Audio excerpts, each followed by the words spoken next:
अस्सलामुअलैकुम, I am Ehsan Javed from Skillovate और आज मैं आपको एक कंप्लीट रोड मैप बताने जा रहा हूँ कि किस तरह हम 2024 में एक MERN स्टैक डेवलपर बन सकते हैं। MERN स्टैक डेवलपमेंट स्टार्ट करने से पहले आपको दो चीज़ों का पता होना बहुत ज़रूरी है। Number 1 programming fundamentals and number 2 web development fundamentals. Programming fundamentals में आपको एटलीस्ट बेसिक कॉन्सेप्ट्स जैसे कि variables, functions, loops, classes etcetera, और वेब डेवलपमेंट में आपको HTML, CSS, जावास्क्रिप्ट की बेसिक अंडरस्टैंडिंग के साथ साथ प्रैक्टिस का होना बहुत ज़रूरी है। लेकिन अगर आपको ये फंडामेंटल्स क्लियर नहीं हैं तो MERN स्टैक डेवलपमेंट में जंप करने से पहले आप इनको क्लियर कर लें। फंडामेंटल्स क्लियर कर लेने के बाद आप बैकएंड से स्टार्ट ले सकते हैं और MERN स्टैक में बैकएंड के लिए दो टेक्नोलॉजीज़ यूज़ होती हैं, एक Node.js और दूसरी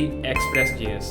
अब पहले आप Node.js की क्लासिकल अप्रोच को यूज़ करते हुए एक बेसिक सा सर्वर और APIs बनाना सीखें, और इसके लिए आप Node.js की ऑफिशियल वेबसाइट से हेल्प ले सकते हैं। जब आप एक बेसिक सा सर्वर बना लें तो उसके बाद यही काम आप Express.js की यूटिलिटीज़ को यूज़ करते हुए करें और फिर एनालाइज करें कि दोनों अप्रोचेज़ में क्या डिफरेंस है।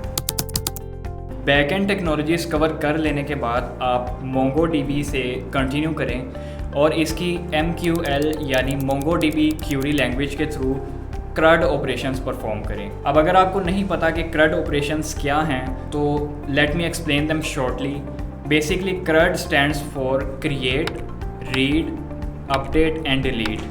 और क्रिएट का मतलब ये है कि डेटाबेस में कोई रिकॉर्ड हम इंसर्ट करें। अपडेट का मतलब है कि डेटाबेस में जो रिकॉर्ड इंसर्टेड है उसको एडिट करें। और रीड का मतलब ये है कि डेटाबेस में से डाटा को रिट्रीव करें। जबकि डिलीट का मतलब, जैसे कि इसके नाम से जाहिर है, कि डेटाबेस में से किसी रिकॉर्ड या नंबर ऑफ़ रिकॉर्ड्स को डिलीट करें। डेवलपमेंट में CRUD operations are very important because अगर आपको किसी टेक्नोलॉजी में CRUD ऑपरेशंस को परफॉर्म करना आता है तो इसका मतलब है कि आपको उस टेक्नोलॉजी की बेसिक अंडरस्टैंडिंग है। MQL के थ्रू CRUD ऑपरेशंस परफॉर्म कर लेने के बाद आप अपनी डेटाबेस को बैकएंड के साथ कनेक्ट करें और APIs के थ्रू CRUD ऑपरेशंस परफॉर्म करके देखें।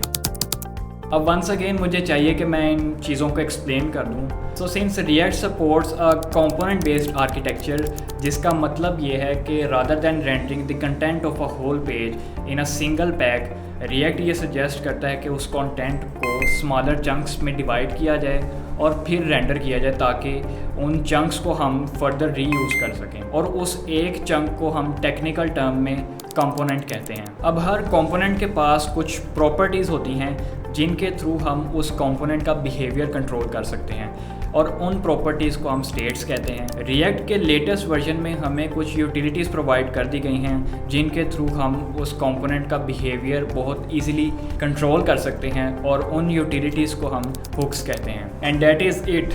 Combine them all to build robust full stack applications.